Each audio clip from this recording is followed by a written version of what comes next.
Bueno, vamos a compartir una conversación bien interesante. Ya venimos charlando durante la pausa. Bienvenido el doctor Julio Glasso. Gracias por estar aquí con nosotros. Muy amable. A ver, esta entrevista o este tema que vamos a abordar está anclado en, podríamos decir, algo bien innovador en una materia que tal vez en otro momento uno hubiera pensado que era bastante ajena a determinadas cuestiones. Vamos a hablar de neurolingüística, pero vamos a hablar de palabras que curan.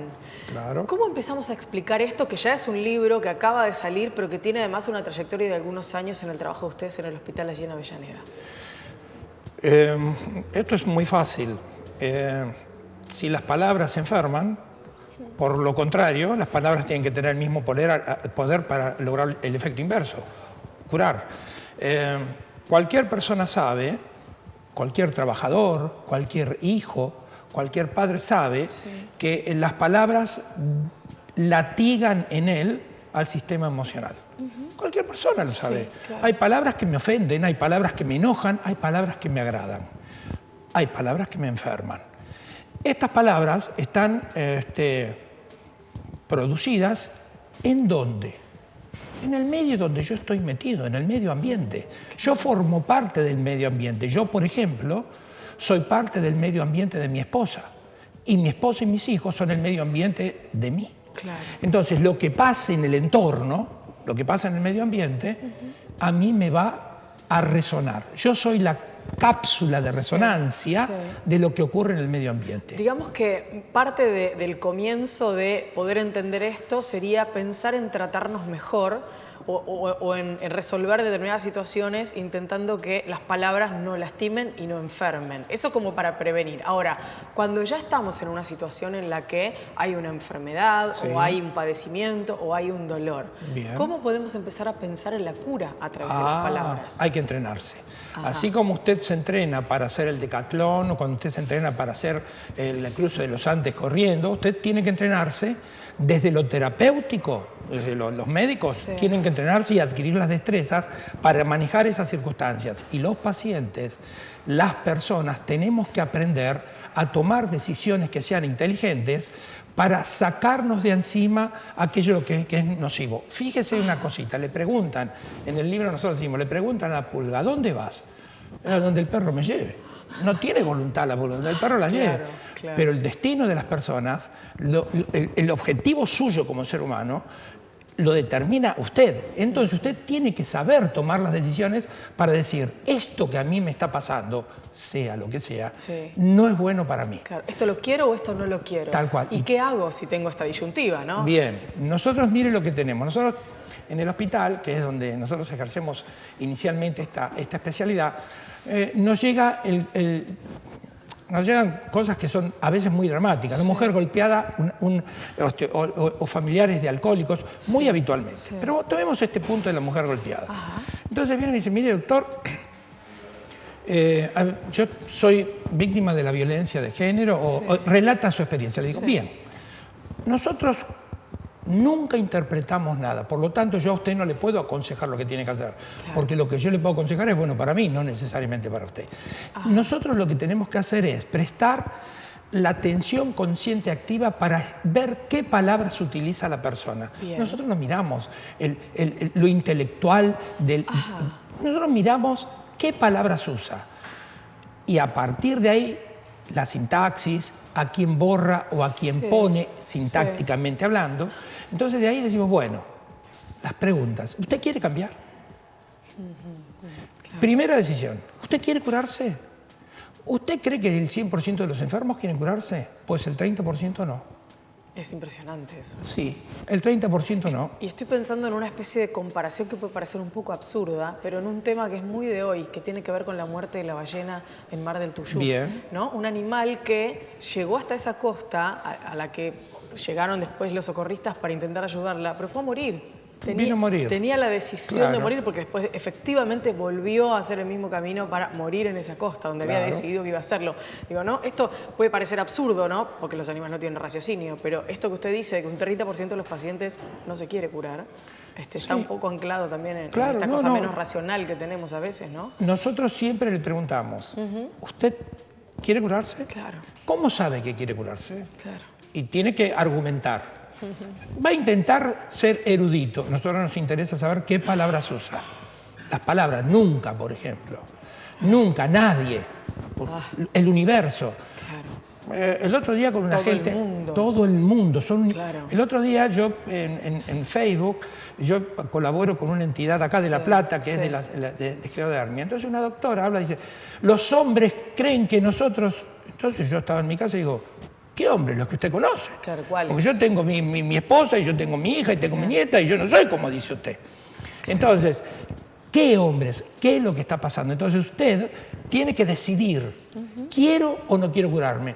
Si el beneficio de la no curación es más grande porque está el beneficio secundario, hay experiencias de todo tipo. A mí una mujer un día en el hospital yo le escribo, un chico que tenía artritis psoriásica, entonces yo le digo, le hago el certificado como que está mejor, porque realmente estaba muy bien. Me dice, pero doctor, me lo estrujó. Dice, nosotros con lo que obtenemos por esto comemos 4 y me lo tiró a la pileta. Claro, el beneficio secundario mayor que lo que... ¿Cómo hace una persona para curarse de un traumatismo cuando está esperando una indemnización?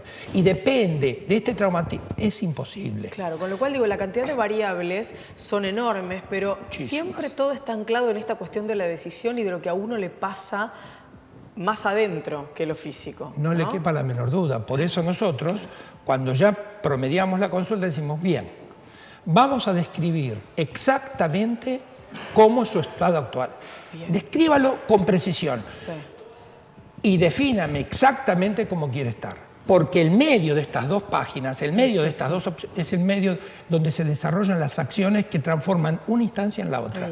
¿Y de quién depende? A ver. Y de uno mismo. De uno mismo. Exactamente. Siempre la solución la tiene usted. Sí, la ciencia puede colaborar con una cantidad importante de innovaciones, de tecnología, de medicación, etcétera. Pero bueno, si uno no tiene la voluntad. Por eso digo, es interesante también porque pensaba en todo lo que implica esto para, por ejemplo, los enfermos terminales, la medicina del dolor. Digo, sobre todo en el caso de los enfermos terminales, ¿no? O de enfermedades muy graves, como por ejemplo el cáncer. ¿Cuánta gente dice, bueno, en realidad se curó porque estuvo convencido de que quería curarse? Digo, me imagino que gran parte de que los tratamientos funcionen están anclados en esa decisión, en querer. No le quepa a usted la más mínima duda. Gran parte de los que tratan, muchos pacientes oncológicos se han curado cuando decidieron cortar con los tratamientos que le estaban haciendo y decir, bueno, me va a ayudar un sanador. Pero hay lleno de casos de pacientes médicos, inclusive, que los han curado sanadores. ¿Sabe por qué? Porque la fuerza está en uno. La química ayuda, pero la esperanza, la confianza, la fe, señora. La falta de confianza y la falta de fe muchas veces le enferman a una persona. Y cuando usted la incorpora nuevamente, usted encontró un camino que lo lleva, si a veces no a la curación, por lo menos a la sanación. Y sanarse, vivir sano, aunque no curado, es muy importante. Entender que si usted tiene un paciente que le falta una pierna, él tiene que aceptar este desafío y tiene que entender que de aquí en más, él va a hacer con una pierna lo que el resto del mundo hace con 2, pues está sano.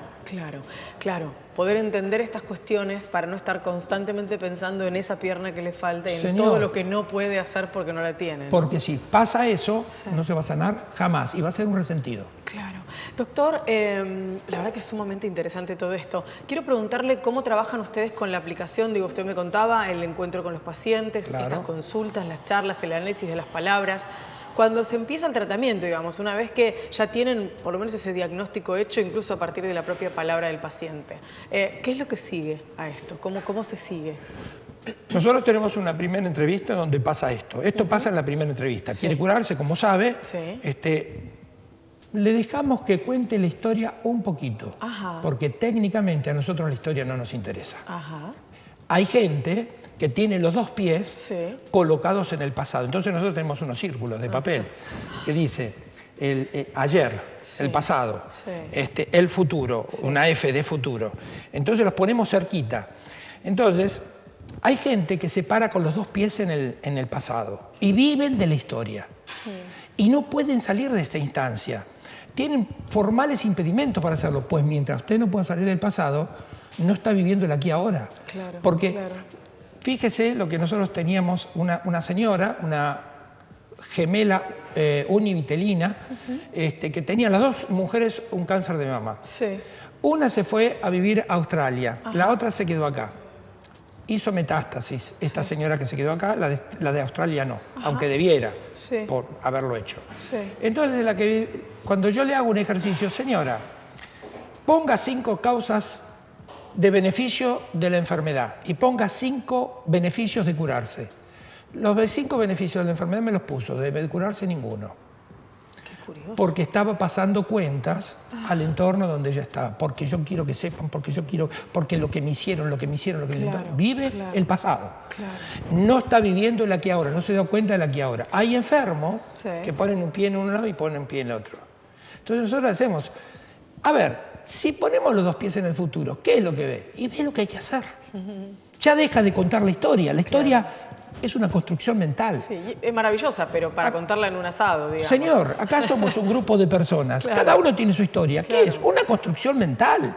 La historia es una construcción mental. Entonces, salga. Y le vamos agregando cosas cada vez que la volvemos a contar, ¿no? Señor, pero por eso mi esposa viene y me dice, yo soy un exjugador de rugby. Y viene mi mujer y me dice, pero ustedes siempre cuentan lo mismo. Sí, pero no siempre lo mismo. No, porque cada vez que se cuenta es distinta. Claramente. Nos volvemos a divertir. Y bueno, pasa eso con la historia. Doctor, es tan interesante lo que me cuenta. Yo quiero preguntarle por una disciplina que en alguna oportunidad tuve la fortuna de empezar a desarrollar y después uno intenta aplicarlo en esta vida loca lo más que puede, que es el mindfulness.